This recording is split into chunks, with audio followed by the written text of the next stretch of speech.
o pag-display ng Panginoon sa kanyang kasagutan sa mga problemang nakita natin sa chapter 18. Ano yung mga nakita nating problema ng tao at kasalanan ng tao sa chapter 18? Yung unang-una ay mga kapatid, ay yung fear sa affliction. At yung fear, kung titignan natin, parallel dito sa chapter 19, verse 1 to verse 16a. So, kung sa chapter 18, yung kanyang pagbungad ay yung takot ng mga tao at gayon din ang kanyang mga disciples sa persecution and suffering na bunga ng mundo, ang sinasabi ng chapter 19, dahil tayo ay may kasalanan, kaya tayo ay may pagkatakot sa anumang sirkumstansya ng buhay. At pangalawa nating tinalakay dyan ay yung denial ni Peter kay Kristo sa harapan ng great persecution. At yun ay pinapakita na hinayaan ng Diyos dahil sa dulo ay pinaalala kay Peter na sinabi sa kanya ni Kristo na itong pag-deny niya ay mangyayari. At dahil ito ay hinayaan ni Kristo, ang sagot naman ng chapter 19 dyan, ang Diyos ay soberano, nakahinayaan niya yung kasalanan na magkaroon o ang ibinigay niya sa mga tao, binigay niya yung mga tao sa kanilang mga desire na sinful upang mapangyari yung kanyang redemption na ipinaplano para sa kanyang mga hinirang. So kung may nakikita tayong darkness doon sa mundo, ay hinahayaan ng Diyos yun upang makita at upang magningning yung kanyang grasya na ibinigay sa atin. At yung huli nating preaching ay yung discourse ni Kristo kay Pilate at gayon din ng mga Hudyo kay Pilato. So makikita natin doon na ini-insist ng tao na siya ang magkaroon ng otoridad sa kanyang sariling buhay, yun ay dahil siya ay puno ng darkness. Yung kanyang kaisipan ay puno ng kadiliman. At dito naman sa chapter 19, matatalakay natin na kaya ganoon ang akto at may kadiliman sa kaisipan ang tao dahil siya ay patay sa kasalanan. At dito sa chapter 19 ay meron lamang tayong tatlong preaching. Ang una nating magiging preaching ay the necessity of the cross. Ang pangalawa naman ay necessity of darkness. At yung pangatlo naman, the necessity of death. Ayan ang ating tatalakayin at ganda na ma-review natin yung mga preaching natin dun sa verse 18 para mas ma-appreciate natin yung mensahe ng chapter 19. So kung titignan natin, ito ay pinagpapala tayo ng ating Panginoon. At para mas maunawaan natin, basahin natin yung ating passage this morning. Sabi sa chapter 19, verse 1 to 16a, then Pilate took Jesus and flogged him. And the soldier twisted together a crown of thorn and put on his head and arrayed him in a purple robe. They came up to him, saying, "Hail, King of the Jews," and struck him with their hands. Pilate went out again and said to them, "See, I am bringing him out to you, that you may know that I find no guilt in him." So Jesus came out wearing the crown of thorns and the purple robe. Pilate said to them, "Behold the man." When the chief priests and the officers saw him, they cried out, "Crucify him! Crucify him!" Pilate said to them, "Take him yourself and crucify him, for I found no guilt in him." The Jews answered him, "We have a law, and according to the law, he ought to die because he has made himself the Son of God." When Pilate heard this statement, he was even more afraid. He entered his headquarters again and said to Jesus, "Where are you from?" But Jesus gave him no answer. So Pilate said to him, "You will not speak to me? Do you not know that I have authority to release you and authority to crucify you?" Jesus answered him, "You have no authority over me at all unless it had been given to you from above. Therefore, he who delivered me over to you has the greater sin. Verse 12, from then on, Pilate sought to release him, but the Jews cried out, "If you release this man, you are not Caesar's friend. Everyone who makes himself a king opposes Caesar." So then Pilate heard these words. He brought Jesus out and sat down on the judgment seat at the palace called the Stone Pavement, in Aramaic, Gabbatha. Now it was the day of preparation of Passover. It was about the sixth hour. He said to the Jews, "Behold your king." They cried out, with him, away with him, crucify him." Pilate said to them, "Shall I crucify your king?" The chief priests answered, "We have no king but Caesar." So he delivered him over to them. And that is the word of our Lord. Let us pray. Panginoon, aming Ama, Ika'y mabuti, Ika'y dakila. Dalangin namin, Panginoon, na bigyan mo kami ng karunungan sa aming pag-aaral ngayon sa iyong salita. At ito ay maging beneficial at edifying sa amin. Matreasure namin yung great grace na meron sa krus ni Kristo, at gayon din, Panginoon, ito ay magdala sa amin ng pananampalataya at repentance ng patuloy sa aming mga kasalanan. At ikaw ay mag-glorify sa aming buhay na nagpapatunay na dakila ang gawa ni Kristo sa krus ng Kalbaryo. Maraming salamat, Panginoon. Ang aming dalangin ay sa pangalan ng aming Panginoon at tagapagligtas na si Jesus. Amen. Nung nakaraang linggo, sinelebrate natin yung Labor Day. So, ang Labor Day, mga kapatid, ay pag-celebrate ng sa mga contribution sa gawa ng mga ordinaryong manggagawa. Yung kanilang achievement sa kanilang ginawa, ino-honor natin yung kanilang contribution sa society, kaya tayo ay merong maayos na society ngayon, kaya tayo ay merong progresibong pagbabago dahil sa kanilang mga pagtatrabaho. Ngunit may mas greater tayong dapat i-celebrate, not just one day a year, ngunit sa ating buhay araw-araw. And that is the work of Christ on the cross. So kung makikita natin sa ating passage, yung gawa ni Kristo ang siyang nagbigay sa atin ng kaligtasan at ng buhay. At bakit natin kinakailangan ng kaligtasan at buhay? Dahil ang tao sa kanyang nature ay punong-puno ng kadiliman. So makikita natin dyan na nireject ng tao, ng lahat ng tao, si Kristo, maging ni Pilate, at gayon din yung mga kababayan ni Kristo na mga Hudyo. Makikita natin, si Pilate ay wala siyang counsel ng Diyos, wala siyang counsel o wala siyang knowledge about God, pero meron siyang knowledge kung ano yung mabuti at tama. Ngunit hinatulan pa rin niya si Kristo ng kamatayan dahil sa kanyang takot. Ang kanyang pinangahawakan ay yung kanyang relasyon doon sa bayan na kanyang pinamumunuan, gayon din yung kanyang relasyon sa kanyang emperor na maaari siyang ipabitay o tanggalan ng kapangyarihan. Wala siyang knowledge sa scripture, kaya siya ignorante sa katotohanan ng Diyos. At kung titignan natin, tayo din ay ignorante sa katotohanan ng salita ng scripture, sa salita ng Diyos, kung hindi kumilos ang banal na spirito sa atin. Katulad tayo ni Pilate na patuloy ding i-deny at ipuput to death si Kristo by committing sin na paulit-ulit. Ang makikita natin dito kay Caesar ay bulag siya sa katotohanan. At dahil bulag siya sa katotohanan, ang kanyang mga akto ay nagmumula doon sa uncertainty na meron siya sa kanyang buhay. At yung uncertainty na meron siya sa buhay ay nagbubunga ng takot. Kung papansinin natin, lagi siyang tinatakot ng mga Hudyo doon sa kanyang magiging desisyon.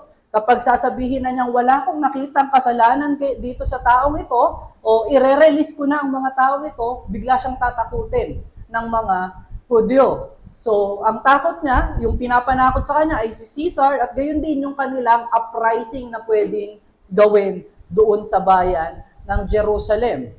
Gayon din yung mga Roman soldiers sa verse 1 to verse 3.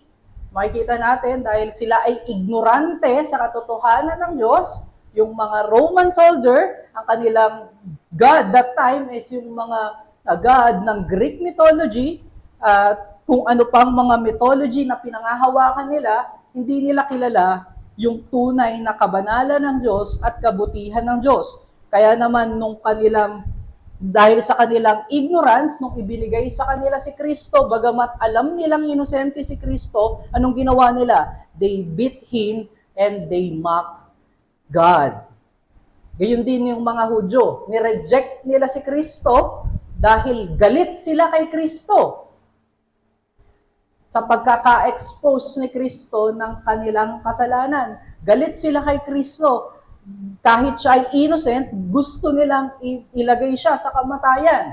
Galit sila kay Kristo dahil nire-reveal ni Kristo yung kanyang persona as Son of God.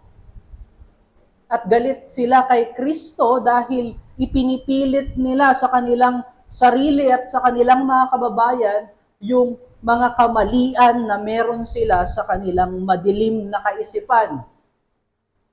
At iyon ay kinokontra ng mga katuruan ni Kristo. The Jews reject Christ because He is not a political king they were expecting. Isang bagay pa ay hindi si Kristo yung kanilang ine-expect na hari. Ang ine-expect nilang hari ay yung political king na lalaban sa Roman Empire at papalayain sila. Hindi papakialaman yung kanilang established religion at yung kanilang conduct sa templo ng Diyos. Nabubusugin sila sa papuri, na kinakailangan sila ng palagian para sa council na meron sila. At ang katunayan niyan, mga kapatid, doon sa verse 39 and verse 40 ng chapter 18. Pinapili sila kung si Barabbas ba o si Kristo ang kanilang papalayain. Alam niyo ba na si Barabbas ay isang leader ng mga militanteng lumalaban sa Roman Empire that time? While si Kristo ay innocent, who is true king of all creation, na nagnanais na i-rule sila by His grace and by His love.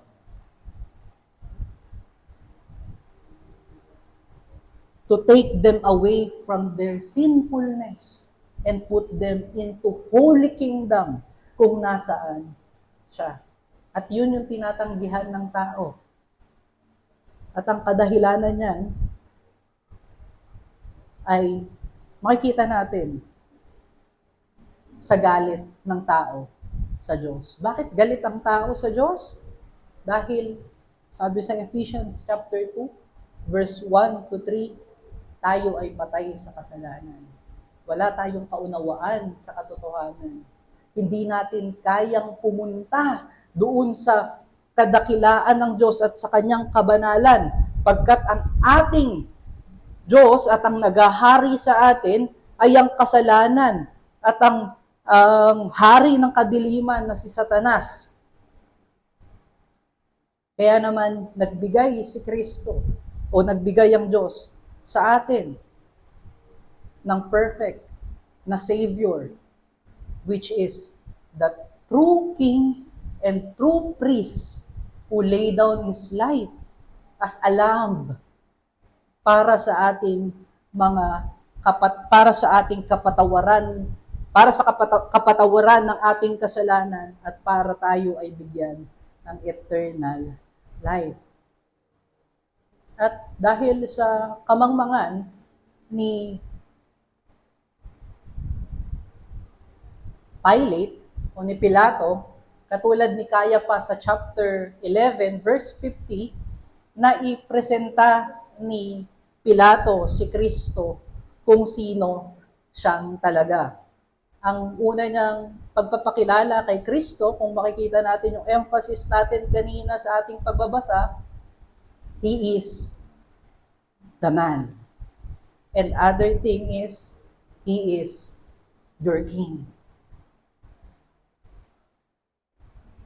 Ngunit sa kanyang pagpapakilala dito kay Kristo, hindi niya meaning o hindi niya sinasadya o yung nasa likod ng kanyang kaisipan ay inosente si Kristo. Yun lamang yung mensahe. Inosente si Jesus at mali yung ina-accuse sa kanya ng kanyang mga kababayan. Yung pagpapakilala sa kanya bilang king ay pagtutuya doon sa mga mga Hudyo na nagbibigay ng false allegiance or false loyalty kay Caesar. So tignan natin doon sa verse 12 to verse 16a na yung mga Hudyo, nung nakikita nilang papalayain na ni Pilato si Kristo, para ma-secure nila yung death kay Christ at di palayain si Kristo, nag-claim sila na ang loyalty namin ay na kay Caesar. So tinuya sila ni Pilato. As if sinasabi ni Pilate nung, should I crucify your king? Paano ko papaniwalaan? As if ganito yung pagkakasabi ni Pilate sa kanila. Paano ko papaniwalaan na kayo ay loyal kay Caesar kung ang mismong inyong kababayan at ang inyong hari ay ipinagkakanulo nyo sa amin? So, yung loyalty pa lang ng kanilang salita ay sira na, o yung argumento ng kanilang loyalty ay sira na sa kaisipan ni Pilate. But because of the ignorance and sin ng negligence ni Pilate, hinatulan pa rin niya si Kristo as to be crucified. Ngunit yung mensahe ng Christ, being a man and being a king, ay makikita natin later on. Sa madaling salita, si Kristo ay, kaya siya naging man, ay totoong naging wounded siya. Siya ay bruised. Makikita natin sa verse 1 to verse 2, to verse 3, na siya ay nasaktan talaga. Dumugo ang kanyang ulo. Pinahirapan talaga siya. Nagte-testify dito si John ng katotohanan ng kanyang true humanity. So those who believe that Christ has not taken the form of a servant, ito yung sinasagot ni John sa atin ngayon. At yung pagiging king naman ni Kristo, dahil sa kanyang pagkamatay sa krus ng Kalbaryo, na-claim niya yung karapatan at yung otoridad na pamunuan yung mga tao ibinigay sa kanya ng kanyang Ama. So lahat ng nananampalataya kay Kristo ay subject sa kanyang kingship. Hindi lamang siya Savior, but also a King. So anong kahalagahan ng mensahe nitong mensahe ngayong umaga? Dahil sa kadiliman ng ating kaisipan, palagi tayong nahuhulog sa kasalanan. Ito ay dahil nakakalimutan natin yung beauty ng cross ni Kristo at ng kanyang suffering. Katulad ng mga makasalanan, tayo ay patuloy pa rin makasalanan at minsan sumisingit-singit yan sa ating buhay at sa ating kaisipan at sa ating puso. Meron pa rin tayong pag-reject kay Kristo when we commit sin. Meron pa rin tayong pag-deny kay Kristo kapag sinusunod natin yung otoridad ng kasalanan sa ating sarili. At ang dahilan kaya nakakalagpas o nakakatakas yung mga kasalanan na yan o nakakalusot yung mga kasalanan na yan sa atin ay dahil nakakalimutan natin yung dakilang mensahe ng krus at suffering ni Kristo. Kung ang lahat ng tao ay nagde-deny at nag-put kay Kristo to death, sino ang pwedeng magligtas ng kanyang sarili? Sino ang may karapatang humarap sa Diyos at ibigay yung kanyang mga nagawang mabuti upang timbangin at bigyan siya ng kaligtasan? Kung hindi nga tayo marunong pumilala sa otoridad ng Diyos, kung hindi nga tayo marunong pumilala sa kabanalan ng Diyos, paano tayo gagawa ng mabuti? Paano natin ililigtas ang ating sarili? Kung titignan natin yung kasalanan dito sa verse 1 to verse 16a, yun tayo palagi. Yun ang natural man. Ngayon, sino ang pwedeng maligtas? Kaya ang ating mensahe ngayong umaga, the necessity of the cross.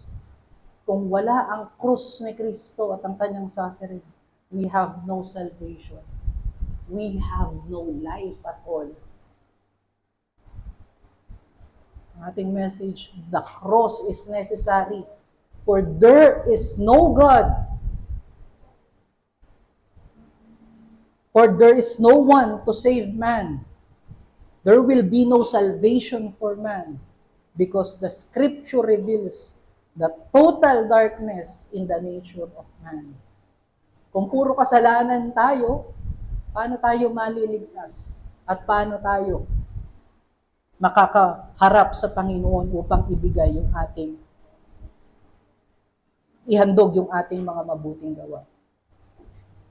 Consider natin yung ating unang message. The cross is necessary for the forgiveness of sin.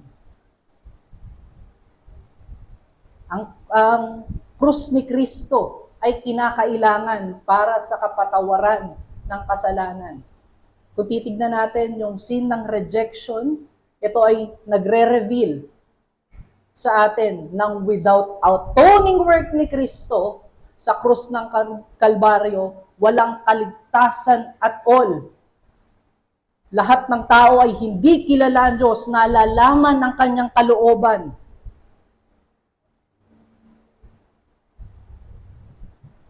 At even, we know God's word, patuloy pa rin tayo sa ating kasalanan. Tingnan natin si Pilate.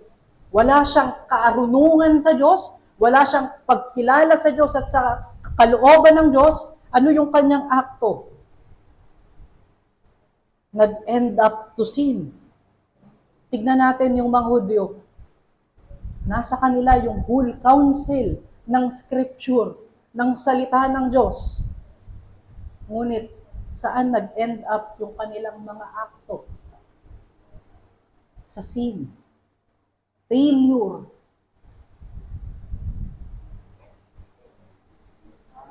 Pag-fall short sa glory ng Diyos. Ang pwede nating makita dyan, Jesus is the Lamb of God that takes away the sin of the world. Si Kristo.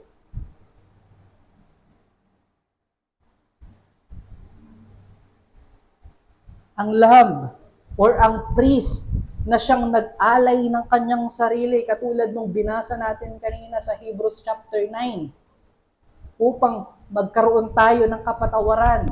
Dito sa ating passage ngayong umaga at nagte-testify si John about the truth ng atoning work ni Kristo. At makikita natin sa Gospel of John, kapag kami na-mention ni John, yung Son of Man, o yung word na man, pertaining kay Kristo, dinedeclare niya yung true humanity o yung katotohanan ng humanity ni Kristo, yung messianic role ni Kristo as a Savior, at yung kanyang divine authority as King of all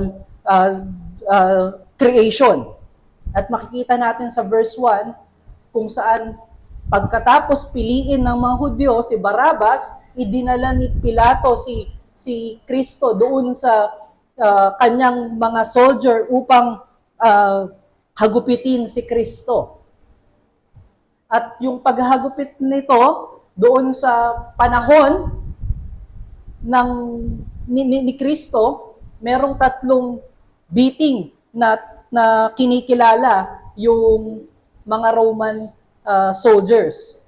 Depende sa kasalanang na-commit. Yung una is fustigatio. Ito ay mas less severe at ibinibigay lamang doon sa mga nakakommit ng light offenses. At gayon din, kabilang dito sa fustigatio ay yung mabigat na pagpapaalala or warning na wag mo nang uulitin yung ginawa mo. At next level nito ay yung flagellatio. Ito ay brutal beating sa mga serious na nakomit na crime. At yung huli ay yung verberatio, kung saan ito ay serious at heavy, terrible beating. Ito ay kasama doon sa sentensya sometimes ng crucifixion. Before i-crucify ang isang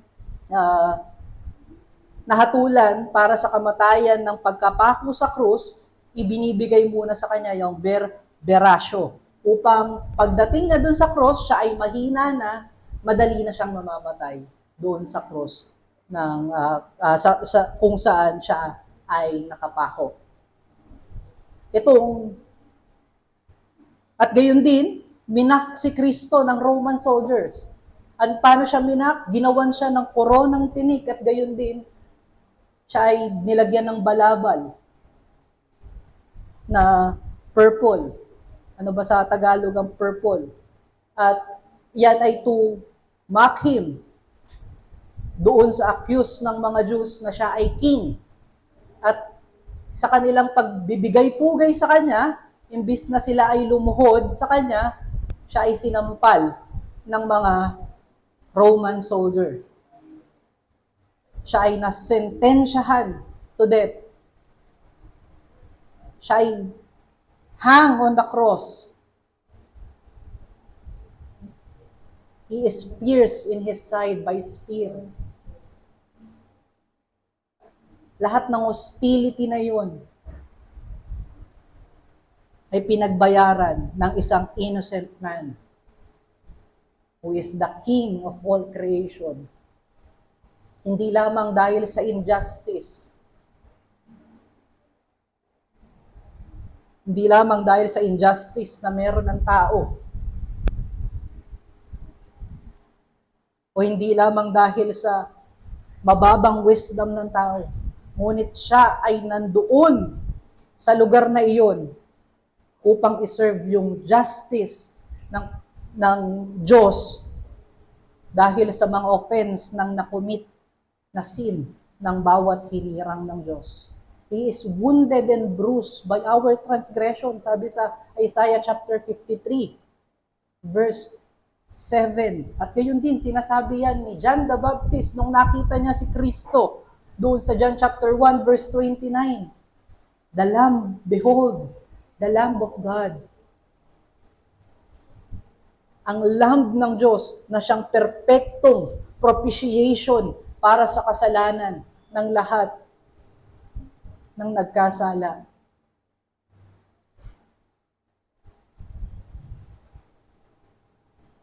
Ipinresent siya ni Pilate, saying, behold the man. Parang sinasabi ni Pilate na hindi siya nagkasala. Siya ay inosente. At totoo ang bagay na yon. Because He is the perfect Lamb of God without blemish and ready sa slaughtered. Jesus is innocent and without sin, but He suffered all the sufferings, affliction, and pain to bring justice to God and to save you, to save me, and save those who believe in Him. or those who belongs to Him. Pinapatunayan ni John dito na tunay yung naranasan ni Kristo na kamatayan, na tunay iyong tinanggap mong kaligtasan dahil pinagbayaran ni Kristo ang lahat ng suffering, lahat ng shame na bunga ng iyong kasalanan sa krus ng Kalbaryo.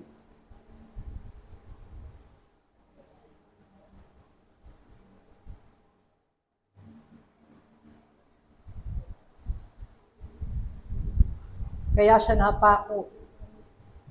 Dahil si Pilate, ang mga Hudyo, at hindi lamang sila, ikaw at ako, ay nireject natin ang Savior King, who is Jesus Christ. O nireject natin ang Diyos.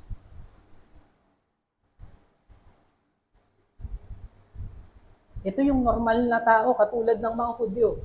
Nakikinig sila sa counsel ng kanilang sinful heart. They are blinded by their sin that the promised seed of the woman who will crush the head of the serpent is in the midst of them, but they rejected Him. Alam nila yung Genesis chapter 3 verse 15. Ngunit nung nasa harapan nila yung promised seed, they reject Him. Dahil sa kanilang kabulagan, sa kasalanan, yung promised prophet that is greater than Moses, nasa kalagitnaan na nila. Ngunit anong sigaw nila? Away from Him.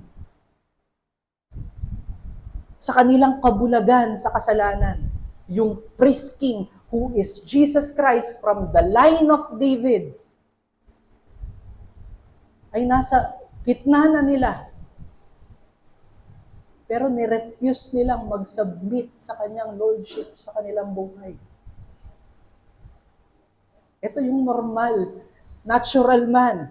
Katulad din ni Pilate na ang council ay yung mga sinful man. Dahil sa kanyang kabulagan sa kasalanan, siya ay ignorante sa katotohanan ng Diyos. Dahil sa kanyang kasalanan, mas pinili niyang makinig doon sa mga Hudyo na punong-puno ng malisya yung kanilang puso.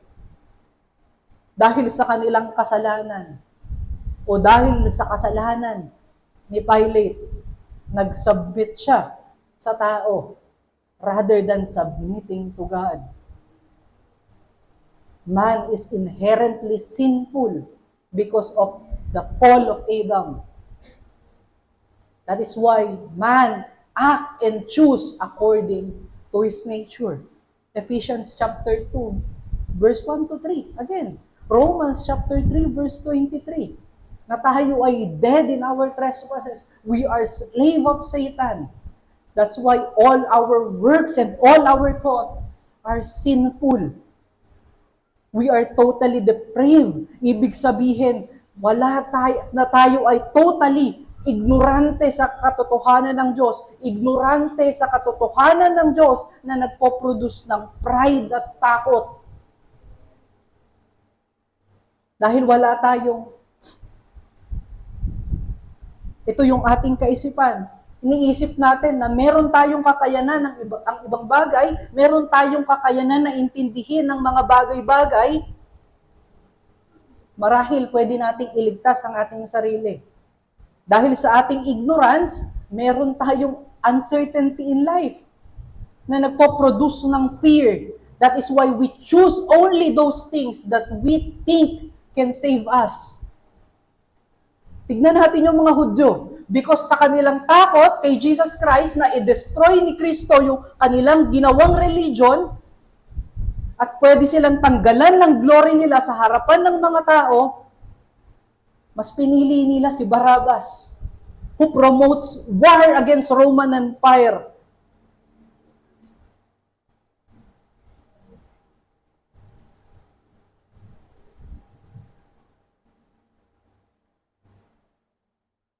Tignan natin si Pilato. Dahil sa kanyang takot na magkaroon ng uprising that time sa bayan ng Jerusalem, at dahil sa kanyang takot sa otoridad ni Caesar, pinili niyang ipako si Kristo sa krus. Imbis na siya ay pakawalan. Ang maliwanag na mensahe ng ating ngayong umaga, the atoning work of Christ and the application of salvation that He has claimed through His work, it is impossible for men to have. For man's work and deeds are continually sinful and fall short in the sight of God.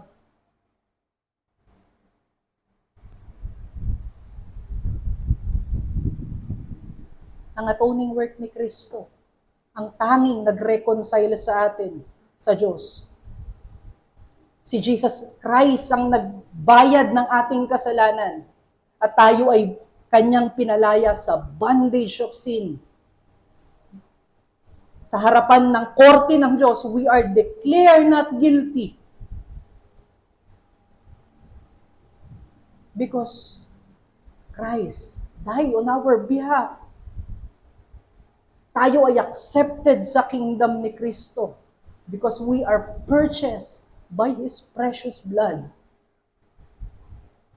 Ito ay nagre-remind sa atin ng ating New Testament passage ngayong umaga sa Hebrews chapter 9 verse 11 to 14.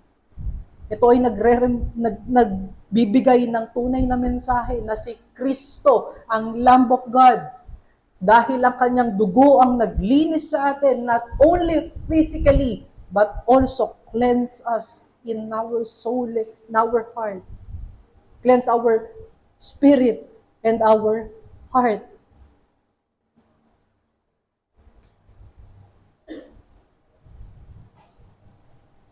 Alam niyo kung bakit nandito sa pagkakataong ito si Kristo? Dahil ina-accuse siya ng mga Hudyo na siya ay nagbablaspheme o tinutuya niya ang Diyos by claiming He is the Son of God.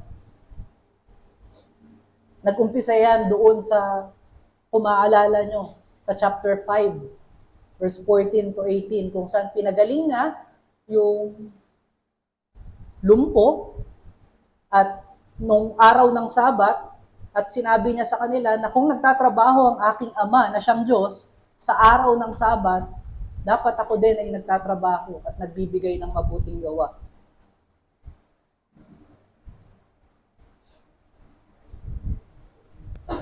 Ngunit si Kristo ba ay nag-blaspheme against God kung ang sinasabi niya ay katotohanan?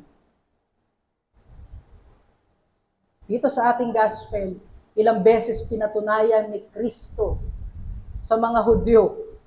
In fact, sabi nga ni John, kung itatala niya lahat ng miracles and signs ni Kristo, hindi magkakasya sa lahat ng libro sa mundo. Yung kanyang claims, yung kanyang teaching, yung kanyang person, pinatunayan. Natunay yung kanyang claim that He is the Son of God. He is innocent. And He is the perfect Lamb of God to be sacrificed for the atonement of our sin.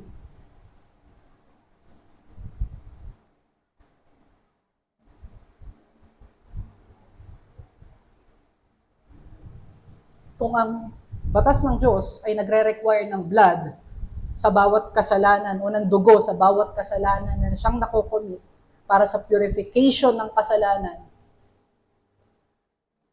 si Kristo yung pinaka-nararapat at pinaka-perfect na sacrifice. Dahil dun sa ating New Testament passage ngayong umaga, sinasabi na yung dugo ng kambing at ng tupa ay sinasanctify lamang yung physical body ng tao so that he is accepted dun sa congregation ng Jerusalem, so that he is accepted in the temple of God. Outward lamang yung kine-cleanse nito. Ngunit si Kristo, totally eradicating offense of sin. Also in our conscience and also the sin of our sinful desires in our heart.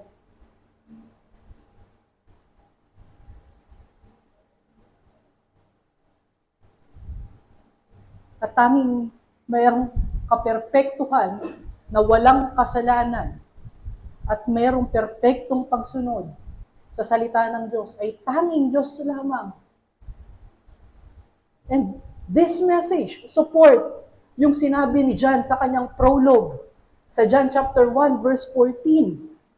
The Word became flesh. Ang Diyos ay nagkatawang tao, taking the form of a servant to give us salvation and life. Dahil walang sino man ang pwedeng magbigay ng kanyang buhay.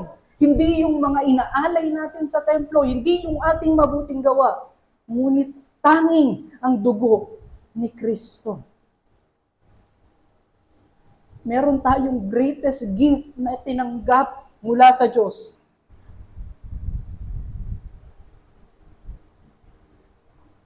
At ito, yung kaligtasan na nagmumula kay Kristo. At ito, yung kamatayan ni Kristo sa krus ng Kalbaryo. At kung ikaw ay kabilang doon at pinapanampalatayahan yun, natanggap mo na ang greatest gift na maaari mong ma-desire sa mundo.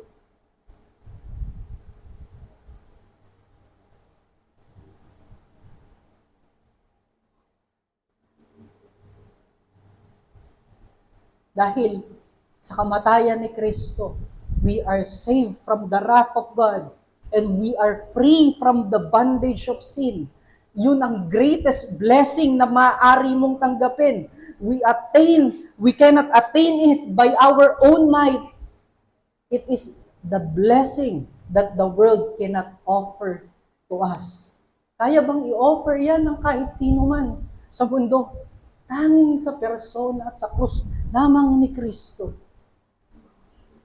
It is the grace of God through Christ given to us whom He predestined for salvation.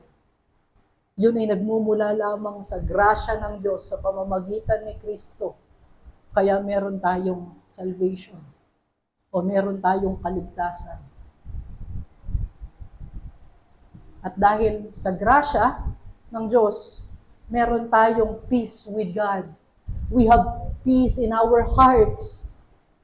And that peace enable us to live according to the truth of the gospel of Christ. For it takes away all our uncertainty. Ano man ang mangyari, I have salvation kay Kristo. Maghirap man ako sa mundo, ako man ay tuyain ng paulit-ulit sa mundo, I have salvation because Christ died for me. I have life. I am forgiven. I am cleansed by His blood. Anong kayamanan ng mundo ang pwede natin maitapat sa grasya ng kamatayan ni Kristo? Ang ating pinupunto dyan, mga kapatid, the grace of God through the cross of Christ is our greatest treasure.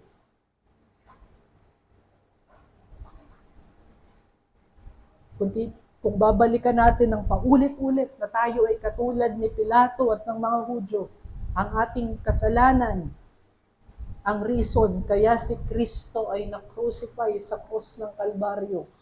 We are all sinners from our birth. We reject Christ many times. Napakaraming pagkakataon na na-preach sa atin ang gospel, but we reject it. At minsan, pag na-preach sa atin ang gospel, as if our mind and our heart grumble, saying, paulit-ulit naman, alam ko na yan. When we commit sin, we reject Jesus.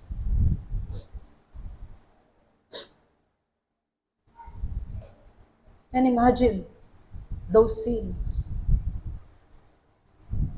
It cannot paid by our own blood. It cannot paid by any riches that we have.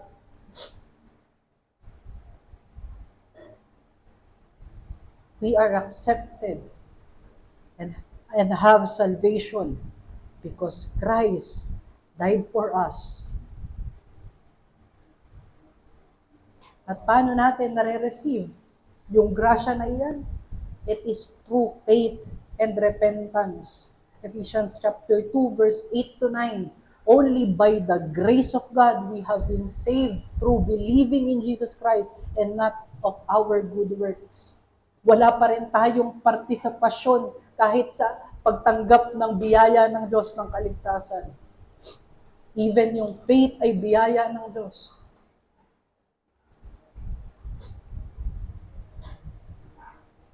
Nalalaman ng Diyos ang bagay na yan. Na kung pagbabasihan ang ating mga gawa, ang ating kakayanan, walang maliligtas. Meron pa rin tayong uncertainty kung wala tayong tunay na kaligtasan. At patuloy tayong mamumuhay sa takot. At dahil sa ating takot, ang initial reaction ng takot ay survival. Anything that can help me to survive. At sometimes, the best option natin is to compromise, to sin, to deny God, to reject Christ. The cross of Christ reveals that it is only through faith we have received the salvation that Jesus acquired on the cross. For as we look at the cross of Christ, makikita natin yung greatness, yung sinfulness natin. But mas makikita natin at magniningning yung greatness ng God's grace para sa atin.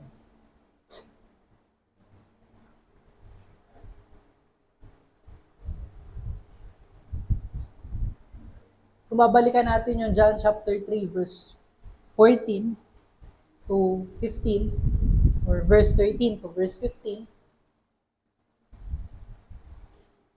nirecall ni Kristo kung ano yung kaligtasan doon sa wilderness at yung at tunay na pinapatunguhan nun sa tunay na kaligtasan na kanyang ibibigay. Sa wilderness, nakagat ng ahas o binigyan ng Diyos ng plagues ng mga ahas yung mga Israelites dahil sa kanilang kasalanan. And they are bound sa death. Ngunit ano yung ginawa ng Diyos sa kanila? Pinagawa si Moses ng brazen serpent at pinataas niya iyon sa isang pole at lahat ng titingin doon ay maliligtas sa kamatayan. And it is Christ. He take all our sin at dinala niya sa kanyang krus ng Kalbaryo. At pag tinitignan natin yung krus ni Kristo, na siyang nandoon yung ating kasalanan, at dahil sa kanyang pag-ibig sa atin at sa kanyang grasya, tayo ay may kaligtasan.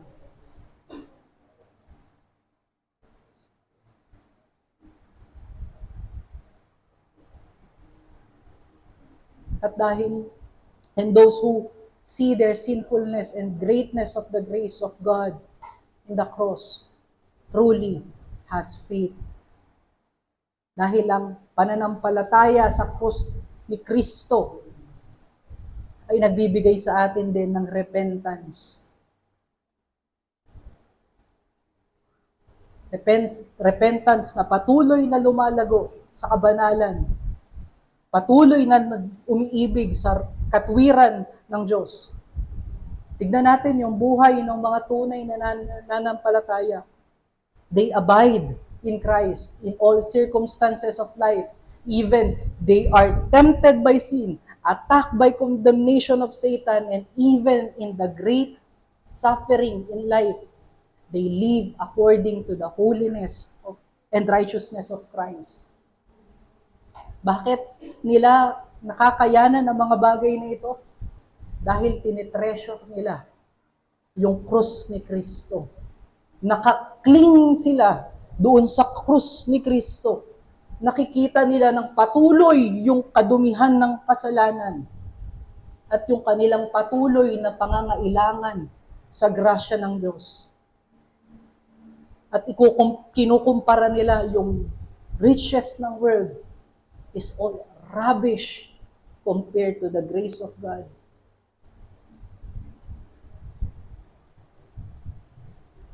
I know na bigay ko na example si John Newton sa atin sa kanyang late days. Ang kanyang mga winika na meron lamang siyang 2 great truth na ayaw na makalimutan, that he is a great sinner and Christ is a great Savior. Yun yung kanyang ayaw makalimutan sa kanyang huling mga araw. Ngunit sa kanyang early days, mga kapatid, si John Newton ay nakatamasa ng criticism. Maraming obstacle sa kanyang Christian life dahil siya ay dating slave trader. Yung local church ay naging skeptic sa kanyang membership, dahil siya ay dating slave trader. Kinriticize siya sa kanyang application sa pastoral office dahil sa kanyang kakulangan sa edukasyon. Ngunit si John Newton ay naka-cling doon sa cross ni Kristo. Hindi niya itinuring yung criticism and obstacle in his life as a bitter pill. Para sa kanya, he deserved nothing. For he is a great sinner, but found salvation in a great Savior, who is Jesus Christ.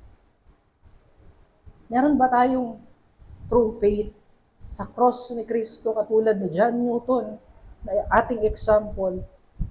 Do the given faith to us produces repentance? Do we easily persuaded by sin and Satan when we are tempted? Or do we easily give in to the offer of the world when there is suffering and affliction? Look at the cross of Christ. You have the greatest blessing in the world. You have the greatest gift in the world. And sometimes, sa mga situation na ito, sa ating sufferings, sa temptation ni Satan, yung seemingly wala tayong growth sa pananampalataya, make us grumble against God. Sa ating mga bad circumstances, make us grumble against God. At naalala ko si R.C. Sproul dito, nung natanong siya, why bad things happen to good people? Ang sagot ni R.C. Sproul, that only happened once, and he volunteered. Kung tingin mo, bad things na yung nangyayari sa iyong buhay, tignan mo yung cross ni Kristo. Tignan mo yung suffering ni Kristo. And He endured all things to give you life, to give you salvation, na hindi mo maaring maating sa pamamagitan ng iyong kakayanan at ng iyong at pwedeng maibigay sa iyo ni naman. And that is our challenge this morning. Always set our eyes on the majesty of Christ in His misery. Ituon natin yung ating mga mata sa kadakilaan ni Kristo sa kanyang paghihirap.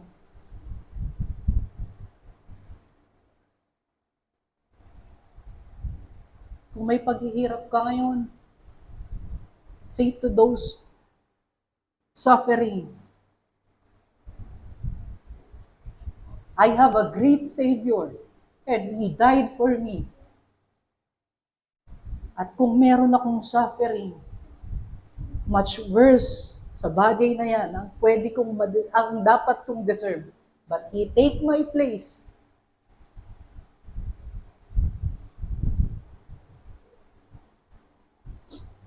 Kung meron kasalanan na patuloy na nananahan sa atin, look at the cross of Christ. Napagtagumpayan ni Kristo ang aking kaligtasan at doon ay dinurog ka ni Kristo at itinapon sa hindi na maaabot ni inuman. Wala nang kapit ang kasalanan sa akin.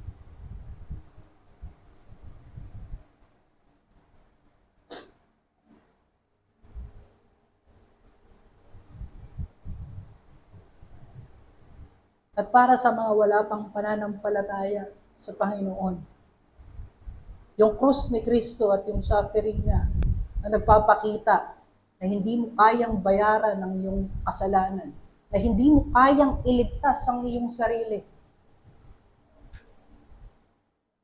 Sa konting pagkagutom lamang ay umaangal ka na. Sa konting discomfort ng iyong flesh ay umaangal ka na. How much more yung death and suffering of Christ? How much more yung totally naiwan siya ng kanyang Ama?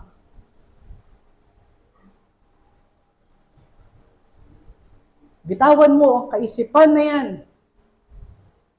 at tumingin ka sa krus ni Kristo para sa iyong kaligtasan, panampalatayanan at paniwalaan mo ito. At pagsisihan mo yung mga kasalanan kung bakit napako si Kristo sa krus ng Kalbaryo.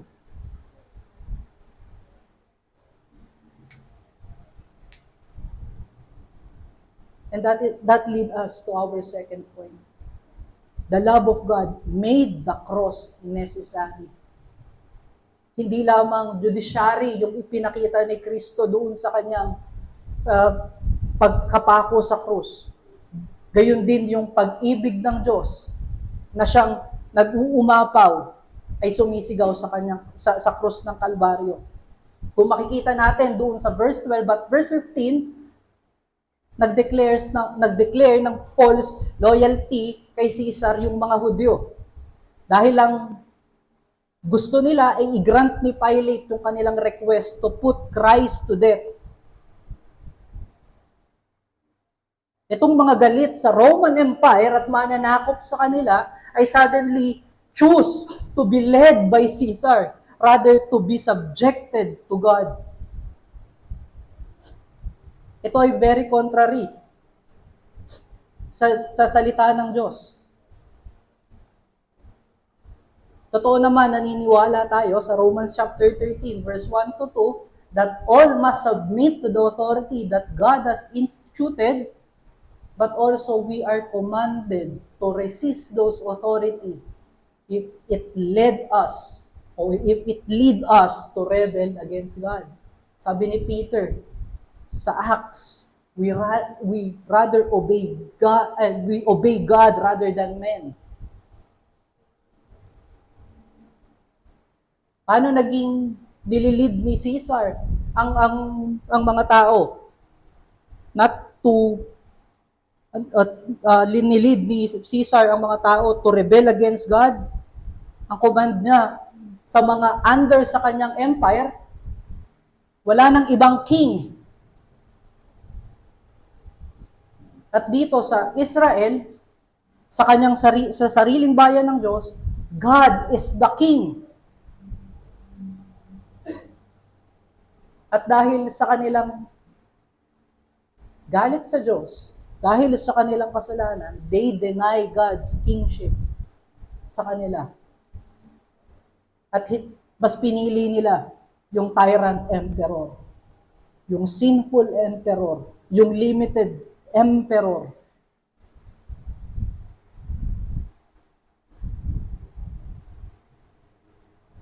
Ngunit ang katotohanan, mga kapatid, hindi sila loyal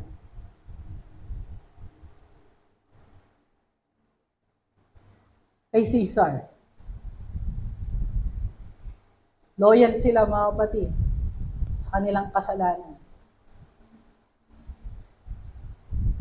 Bakit? Paano natin nasabi na loyal sila sa kanilang kasalanan? Nag-pledge lamang sila ng kanilang false loyalty kay Caesar to put Christ to death. To put an innocent man to death. Mag-prevail yung sinful desire nila. At sino yung nasunod doon? It is their sinfulness. It is their sinful desire. At paano naging great factor ang loyalty doon sa usaping pag-ibig ng Diyos? Dahil ang love ay may great factor sa loyalty. Tignan natin yung husband at wife. Sila ay loyal to each other. At kaya nilang ibigay yung kanilang sariling buhay sa isa't isa. I think siguro si Ate Ayet at si Pastor Ian, si Sister Grace at si Deacon Jeff, si Sister Nati to Tatay Renato, Tita Cora to Brother Fernan, or Brother Fernan to Tita Cors, even Sister Justine at Brother Ket. Ito yung pag-ibig. Dahil loyal ka sa kanya, ano man ang mangyari, kaya mong ibigay ang ang lahat-lahat. Tignan natin yung pag-ibig ng parents sa kanyang children. Pag sinasabi ng marami na wala nang pag-asa yung batang yan, ano yung parents? Patuloy niyang sinusupport yung anak niya kahit gaano katigas ang ulo. Dahil mahal niya. Naniniwala siya ng patuloy sa kakayanan ng kanyang anak. Tignan natin yung artist sa kanyang craft. Katulad ni Van Gogh. Walang pumapansin sa kanyang mga artwork, ngunit nananatili siyang loyal sa kanyang mga ginagawa at patuloy pa siyang gumagawa ng masterpiece. Bakit? Dahil mahal niya yung kanyang ginagawa.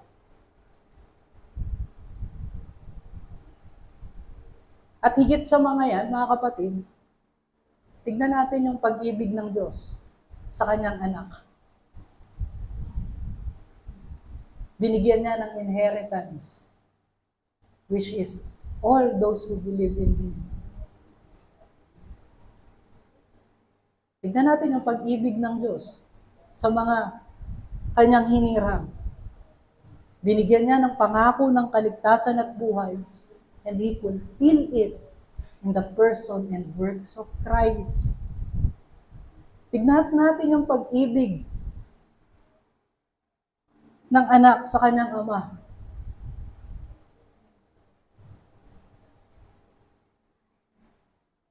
Even, lahat ay tumalikod at nireject siya. Nireveal pa rin niya yung glory ng kanyang ama sa mundo. Through His life, teaching, and His death.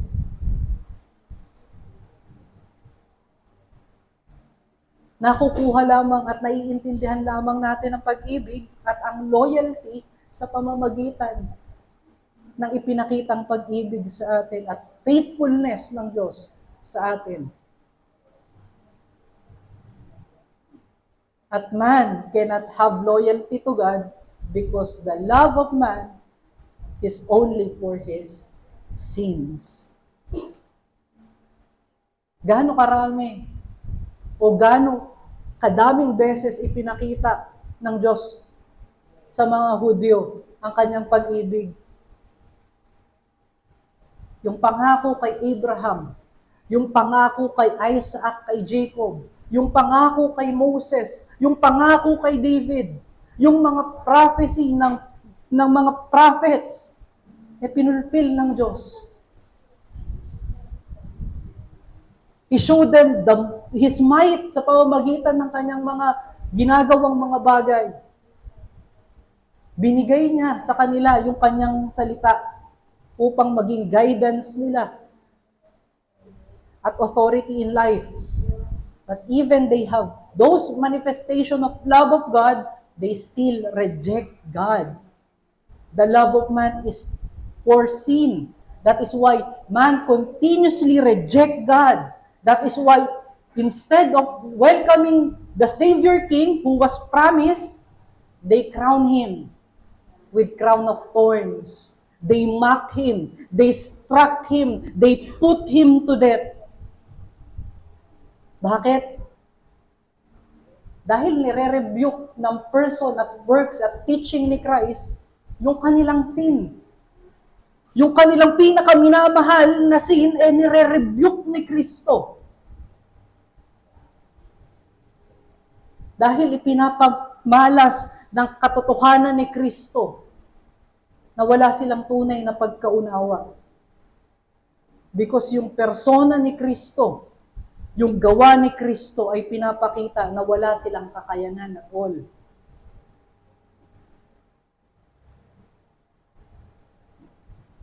At kung titignan natin sa ating binasang Old Testament scripture ngayong umaga, yung act ng mga Jews ay contrary doon sa pinapahayag ni Zekarayang prophecy. Na ang sabi niya, dito sa kanyang prophecy, inuutusan niya si Zekaraya na gumawa ng crown made of silver and gold. The crown made from silver and gold represent redemption made by God. And the gold represents the glory of God. Ibig sabihin, mga kapatid, yung silver doon sa crown na pinapagawa ng Diyos kay Zekaraya, it represent redemption and salvation of God that He has done for His people. At yung gold naman doon sa crown na pinapagawa ng Diyos kay Zekaraya, it represent yung glory ng Diyos o yung kalwalhatian ng Diyos. At sabi ng Diyos kay Zekaraya na itong crown na ipapatong kay Joshua, who is a type of Jesus Christ, dito Jesus Christ, si Jesus Christ yung fulfillment ng type na si Josiah, who is a priest king. Yung crown na isusuot kay Josiah ay mananatili dapat sa templo ng Diyos. Bakit mananatili sa templo ng Diyos? To remind those who have been redeemed and received the sight to see the glory of God,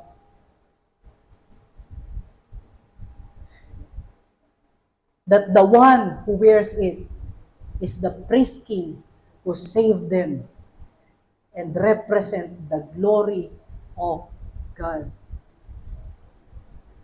And when the truth is always on their mind, there will be gratefulness and joy in their hearts towards God. Ito ay contrary sa mga Hudyo na chinus na maging enslaved sa Roman Empire that represents sin. They reject Christ because they choose not to be guided by God, but to be guided by sin rather than God. It reveals that without the work of God, man will never see the greatness of the love of God. That is why Christ died on the cross, that all who believes may have salvation and see the greatness of love of His Father. John 3:16, God so loved the world that He gave His only begotten Son. Yung love ang siyang dahilan kaya binigay ng Diyos yung kanyang grasya sa bawat kanyang hinirang. At ang ating pwedeng makita dyan, the cross of Christ is the manifestation of the great love of God. At sa verse 15, makikita natin yung reply ng mga Hudyo kay Pilate na pinepresent yung priest king, signifying na magbibigay ng kaligtasan at gayon din, magbibigay sa kanila ng buhay. Ang kanilang reply, away from Him, crucify Him. Yun ay different doon sa katangian o sa pagtanggap ng mga tunay na nakakilala sa Diyos at nakatanggap ng blessedness ng Diyos sa pamamagitan ng persona ni Kristo. Dahil yung mga tunay na nakaunawa sa Diyos ay may delight sa person ni Christ. John chapter 3 verse 30, anong sabi ni John the Baptist dyan? I must decrease and He must increase. Tignan natin yung interest ni J-Bap. Ang interest ni J-Bap is to proclaim Christ, to know Christ more. Dahil captivated siya ng great love ng Diyos na nakikita niya sa persona ni Kristo at dun sa blessedness ng Lamb of God na siyang ibinigay ng Diyos para sa kanyang kaligtasan at kanyang buhay. At alam nyo ba, mga kapatid, itong chapter 3, verse 30, ay contrast doon sa chapter 3, verse 19 to 20, kung saan ipinapakita na yung mga sinners, yung mga makasalanan at galit sa Diyos, patuloy na guided ng kasalanan, hate the love of God, hate the light of God. Ayaw nilang idalhin sa liwanag ni Kristo yung kanilang mga kasalanan. Galit doon sa rebuke ng krus ni Kristo.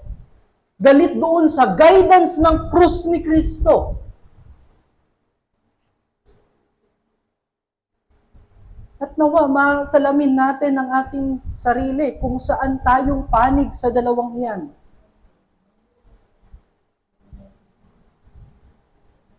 Yung puso ni John the Baptist dito ay napupuno ng pag-ibig ng Diyos. Naunawaan niya na ang pag-ibig ng Diyos ang nagbigay sa kanya ng salvation at pananampalataya to believe and receive the truth of the gospel. Without the grace of God that is coming from His overflowing love, we will not have salvation. Jesus Christ died for us because He loved His Father and He is willing to obey Him. By the death of Christ, the cross, and His resurrection, He claims all the blessing that is needed for us to have salvation. Dahil sa kanyang kamatayan, natanggap niya lahat ng biyaya na kinakailangan upang tayo ay magkaroon ng kaligtasan. Without the grace of God that is coming from the overflowing love of God, we will not have life. Because of faith, we receive salvation. Yan ay kabilang sa salvation blessing that Jesus claimed by overcoming the cross and the death. Because of faith, we see the filthiness of sin and beauty of God's holiness and righteousness.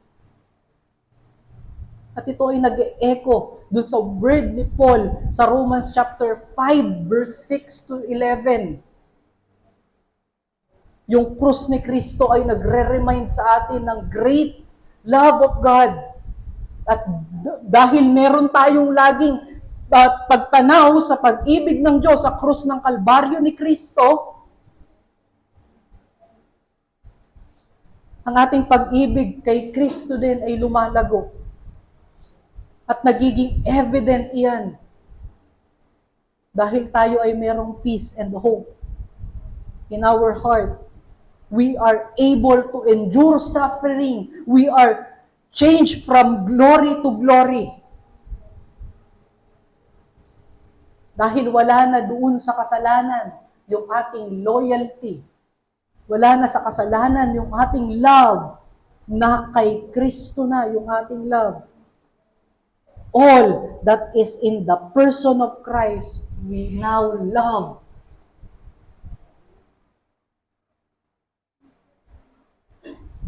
Hindi ka ba nagpapander sa iyong sarili kung paano mo nagagawa na mamuhay ayon sa kaluwalhatian ni Kristo?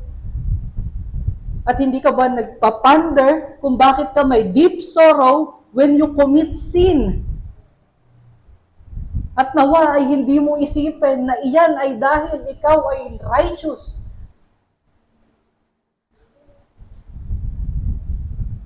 Nawa makita mo na yan ay galing sa biyaya ni Kristo na pinagkamatayan sa krus ng Kalbaryo. At dahil sa pag-ibig ng Diyos, na patuloy na lumalago sa ating buhay, ang Diyos ay napapapurihan. Napapatunayan niya, tunay ang kanyang salita, napapatunayan niya ang dakilang grasya na kanyang, na meron siya. Ang pinupunto natin dito, the love of God takes us to His kingdom. Dakila yung pag-ibig ng Diyos na tayo ay binago from sinner, from lover of sinner to lover of God. Dakila yung pag-ibig ng Diyos na tayo ay tinanggal niya sa makasalanan patungo sa kabanalan. At yan ay mensahe ng 2 Corinthians 5:17 na tayo ay new creation living in the new kingdom. We are accepted in His kingdom because the blood of Jesus Christ cleanses us from our sin. And His blood is the payment for our sin. Because of His death, we are now in His holy kingdom. Where we see the beauty of His righteousness. We have new life because He died in our place.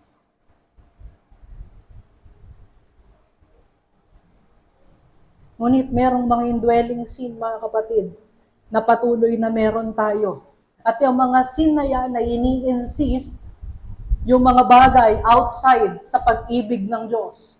Minamagnify niya yung desire mo sa mga bagay para sa comfort ng iyong flesh. Minamagnify niyan yung authority mo to control your own life, saying, your life, you are the captain of your own life. Minamagnify niyan yung karapatan over sa other people. Bakit nila ako ginaganito? Karapatan kong yung ganitong bagay Yan yung ginagawa ng sin sa atin. Tinatanggal yung ating pag-ibig sa Diyos dahil sa dumating na pag-ibig niya sa atin patungo muli sa ating pag-ibig sa kasalanan at ating sarili. Ano yung result niyan? Dinedespise na natin yung pag-ibig ng Diyos. Tignan natin pagka tayo ay nare-rebuke ng katotohanan ng Diyos sa pamamagitan ng rebuke ng ating kapatid. Anong tingin na natin sa Kanya? Hindi na inibig ng Diyos. Ang tingin natin sa Kanya ay kaaway natin. Tignan natin kung paano natin tignan yung kabanalan ng Diyos. Ito ay as if tinitignan natin na tyrant ruler na gusto lamang tayong pahirapan ng pahirapan. Instead, it is for our good na hindi tayo mamuhay sa maduming kasalanan at bigyan tayo ng peace na we do not rebel against God. We do not fight against God. Anong sabi ng John chapter 15 verse 1 to 14? Jesus loved us and He died for us. Therefore, let us love one another as He loved us. Love one another by pointing them to Christ through our life that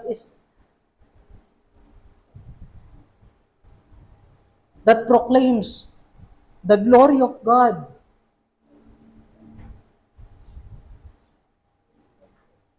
Proclaiming contentment in the love of Christ.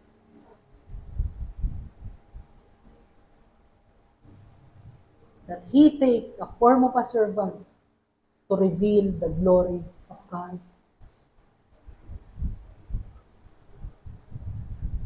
Nawa mga kapatid, patuloy tayong umibig sa pag-ibig ng Diyos sa krus ni Kristo at hindi matanggal yung ating mga mata sa Kanya.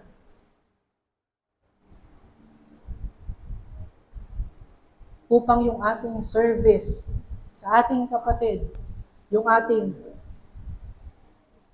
pananampalataya sa pag-ibig ng Diyos ay lumago. Yung ating ministry ay maging sentro ang pag-ibig ni Kristo na Kanyang ipinamala sa krus ng Kalbaryo. At yan yung ating pangalawang challenge this morning. Magnify the love of God through the gospel. I-magnify mo yung love ng Diyos. Kung minamagnify ng mga indwelling sin mo, yung sinful desire mo, yung authority mo, yung rights mo over others, magnify the love of God na tumutunaw ng mga maling kaisipan na iyan at maling prinsipyo na iyan.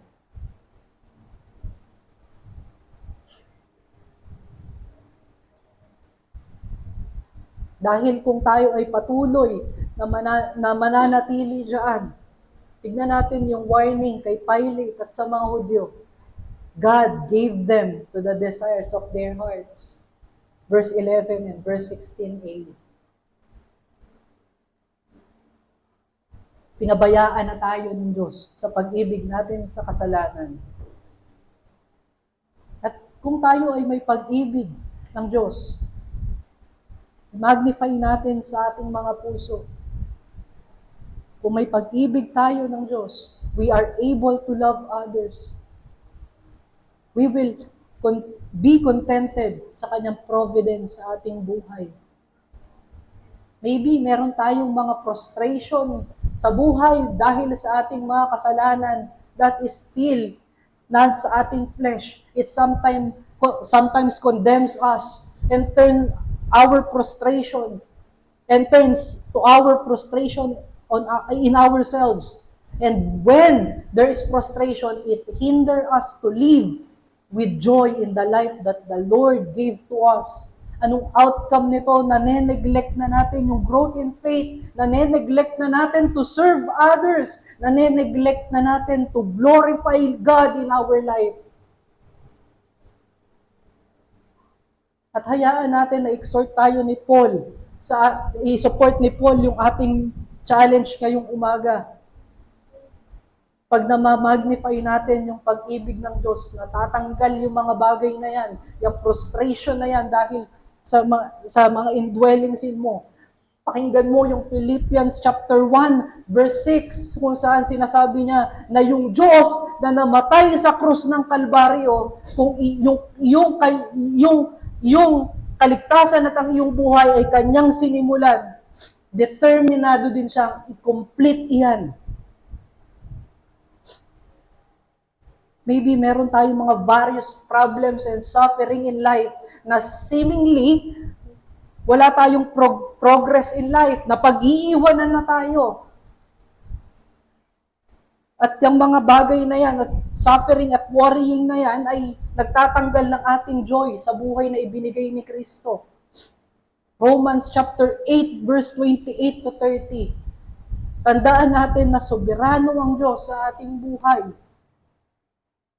That He will work all things together for our good. Because He loved us. That's why we love Him now.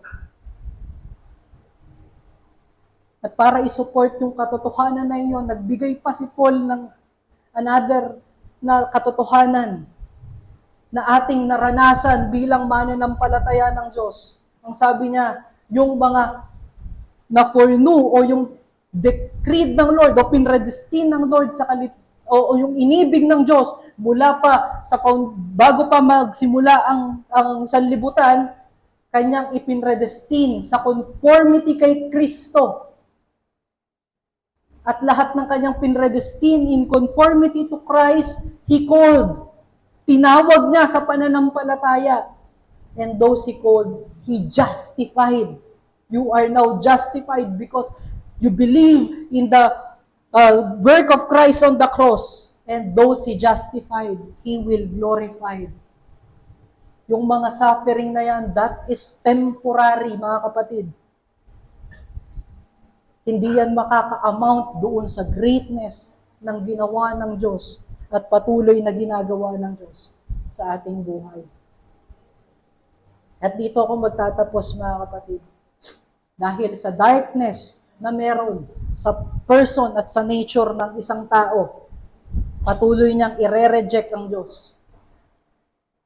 Because man love his sin, and by his love for his sin, he is unable to love the grace of God.